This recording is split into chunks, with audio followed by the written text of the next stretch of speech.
So the first corrective exercise to regain this mobility in the lats is I'm going to have my patient on a foam roller positioned on his side.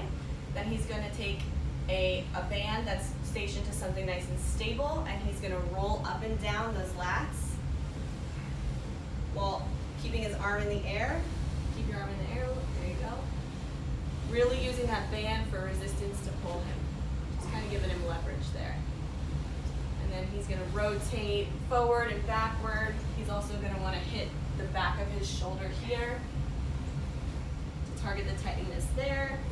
If he was experiencing tightness in the teres major, we would want to target that more with a lacrosse ball to get in the nooks and crannies of things. So I'm going to have him do this for about 30 seconds to a minute on each side, and then we're going to get into active stretching.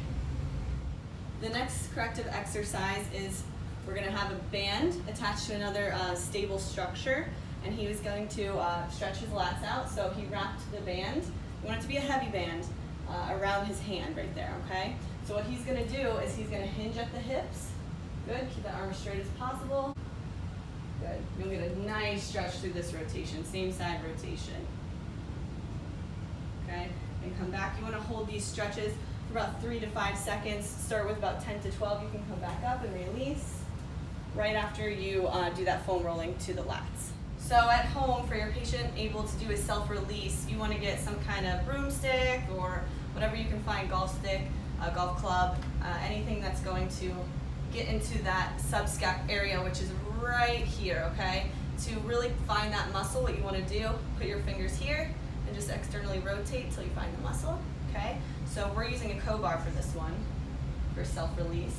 Okay, go ahead and find that real tender area for me. So lean into it with all your body weight. Okay, now hold it with the other arm. The right hand is gonna hold it.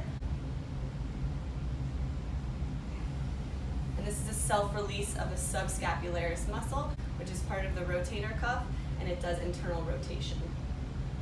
Okay, make sure we stay aligned when we're doing our external rotation. Okay, do that about 10 times. Really press into that muscle, put all your body weight into it, about 3 to 5 seconds. Good. Last and final one, we're gonna need a golf club or any kind of stick, a broom with length, PVC pipe if you have them laying around in the garage. We're gonna stretch those internal rotators, the small ones that are in our rotator cuff and in our back. Okay, so you're gonna lay whatever stick of choice across your patient or yourself if you're doing this at home, okay? And then you're just gonna rotate. So before we rotate and get into that stretch, we wanna bring that shoulder, that humeral head into its socket so we're not pinching stuff. So go ahead and just pull back a little, the shoulder, okay. And reach. Good, don't rotate that body like that, you're compensating. Okay, hold and then release. Go again. And release. And that's the last one in this series of the overhead shoulder mobility.